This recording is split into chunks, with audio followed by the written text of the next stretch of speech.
네, 안녕하세요. 여러분들 반갑습니다. 금융과 에너지 업종을 누구보다 쉽게 알려주는 데이전 멘토 권혁철입니다. 오늘 SBI 인베스트먼트라는 기업 리뷰해 보도록 할 텐데요. 일단 여러분들도 아시다시피 SBI 인베스트먼트 같은 경우는 벤처 캐피탈이죠. 그렇기 때문에 어디에 투자를 했고 어디를 엑시트할지가 상당히 중요한데, 예전에 SBI 인베스트먼트가 야놀자라는 이 기업에 투자했었던 내역이 있어요. 근데 이 야놀자라는 기업이 현재 나스닥에 상장을 한다라는 뉴스가 있었었죠. 그래서 이 야놀자가 만약에 나스닥에 상장을 하게 된다고 한다면 야놀자에 투자했었던 SBI 인베스트먼트가 각광을 받을 수밖에 없죠. 그래서 이 강한 주가 상승이 나왔던 부분인데요. 그래서 제가 오늘 말씀드릴 내용은 도대체 우리가 보아야 할 중요 포인트는 어떠한 것들이 있는지 말씀을 드리려고 합니다. 여러분들과 같이 한번 확인해 보면서 천천히 얘기 나눠보도록 할 텐데요. 먼저 시작하기 전에 저희 데이업 채널에 오시면은 모든 종목들을 커버해 드리고 있으니까 찾아주시면 정말 감사하겠고, 제 영상도 끝까지 지켜봐 주시면서 댓글로 궁금하신 것들 남겨주시면은 다음 영상에서 말씀을 드리도록 하겠습니다. 그러면 SBI 인베스트먼트 바로 보도록 할게요. SBI 인베스트먼트 같은 경우는 앞서 말씀드렸다시피 벤처 캐피탈이라서 이 중소 벤처 기업들에게 투자 금융을 제공하고 있는 사업을 영위하고 있는데요. 그러니까 이 기술력이 높지만 자본과 경영 여건이 취약한 기업 설립 초기 단계에 있는 스타트업들에게 대출이 아닌 지분 투자 방식으로 추후에 인수합병, 상장 등을 통해서 투자 자금을 회수하고 있는 사업을 진행 중에 있죠. 투자 방법에는 크게 두 가지 정도가 있는데요. 먼저 투자 조합의 경우에는 펀드와 마찬가지로 개인기관 정보, 중소기업 창투자회사, 여기서는 SBI 인베스트먼트가 될 수가 있겠죠. 여기는 자금들을 모두 모아서 스타트업에게 투자를 하는 것을 투자 조합이라고 말을 하고 있고, 그리고 직접 투자 같은 경우 말 그대로 SBI 인베스트먼트가 스타트업에게 투자를 하는 것을 말하고 있습니다. 다음으로 넘어가서 여러분들도 아시다시피 스타트업들 같은 경우는 경제적 자금이 상당히 부족한 상태여서 외부 투자 유치가 필수적인데요. 투자 유치는 한 번으로 끝나는 것이 아니라 여러 단계에 걸쳐서 시행되고 있죠. 먼저 시리즈 A의 경우에는 스타트업들이 서비스를 오픈하기 위해서 받는 투자라고 생각을 하시면 될 것 같고요. 그런데 이 시리즈 A까지 도달하지 못하고 망하는 기업들이 너무나도 많아서 여기는 구간의 죽음의 계곡 데스밸리라고 표현하고 있습니다. 시리즈 B의 경우에는 사업 확장을 하기 위해서 추가로 받는 투자 단계이고, 시리즈 C부터는 스케일업을 가속하기 위한 단계로서 대부분 스타트업들은 이 시리즈 ABC 투자를 통해서 본격적인 성장을 이루게 되고, 상장이나 M&A가 가능한 기업으로 탈바꿈하게 되죠.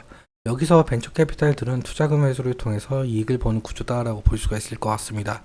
그리고 그렇기 때문에 SBI 인베스트먼트, 이 벤처 캐피탈이기 때문에 어디에 투자를 했고 어디를 엑시트할지가 상당히 중요한데요. 이 부분에 관련해서 제가 지속적으로 영상 제작을 하고 있는데, 저희 데이업 홈페이지 들어가셔가지고 이 돋보기 모양 클릭을 하시고 나서 SBI 인베스트먼트라고 치시면은 제가 여태 영상 제작했던 게 나오고 있습니다. 이러한 부분들 함께 봐주시면 정말 감사할 것 같고, 지금 현재 SBI 인베스트먼트의 모멘텀이라고 할 수 있는 것은 이 야놀자의 미국 나스닥 상장 예정이죠. 그래서 SBI 인베스트먼트는 어느 정도 상승을 보여준 바가 있었는데, 그럼 차트 보면서 이어서 설명을 해보도록 할게요. 오늘 같은 경우는 2.69% 상승 마감을 한 것으로 보이고 있는데요. 이때죠, 6월 7일에 야놀자 상장 이슈가 나왔고, 그때 당시에 나오고 나서 약 9% 상승한 모습을 볼 수가 있습니다. 그리고 다음 날인 10일 날에는 25%까지 상승을 했다가 결국에는 7% 마감을 해였는데요. 이거에 관련해서는 사실 윗꼬리가 달린 이유가 있어요. 왜냐라고 한다면 2021년도 때부터 SBI 인베스트먼트는 상당한 하락을 겪고 있었기 때문에 상승 시마다 차익 실현 매물이나 원금 보존 매물이 나올 수밖에 없었다라는 점 인지해 주시면 좋을 것 같고요. 지금 현재 주가가 어느 정도 횡보를 하고 있는 상황이죠. 횡보를 하고 있는 상황에서 어느 정도 지지를 해주고 있는 모습을 보이고 있는데요. 지지라인 같은 경우 우리가 이 부분은 좀 생각을 해볼 수가 있을 것 같습니다. 거의 20일 이평선 이 부근이 될 가능성이 높을 것 같은데요.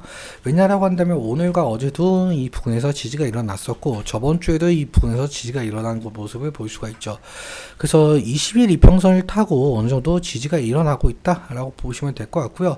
만약에 20일 이평선을 쭉 계속 타고 가면서 상승을 해준다라고 한다면은 이 차트가 정배열 구간이 만들어낼 가능성이 상당히 높겠죠. 근데 하지만 이곳의 지지라인을 이탈할 시에는 다음 지지라인 같은 경우 이 주가가 예전 주가로 돌아올 가능성이 상당히 높기 때문에 리스크적인 관리는 필요할 수 있을 것으로 보이고 있습니다. 그리고 앞서 말씀드렸다시피 상승시마다 이 차익 실현 매물이나 원금 보존 매물이 나올 가능성이 높다는 점 인지해 주시면 좋을 것 같고요.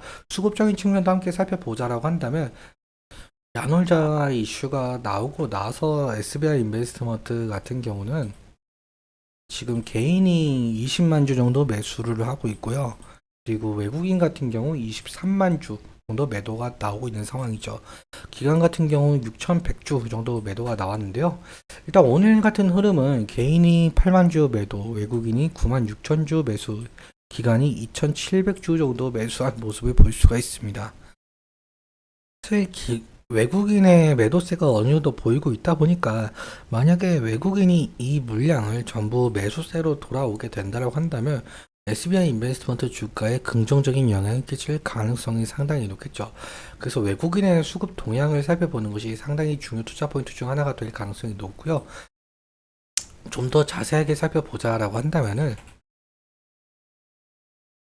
SBI 인베스트먼트는 삼성 창구에서 68만 주 정도 매수가 들어온 모습을 볼 수가 있고 키움증권에서 67만 주 매수가 들어온 모습을 볼 수가 있습니다.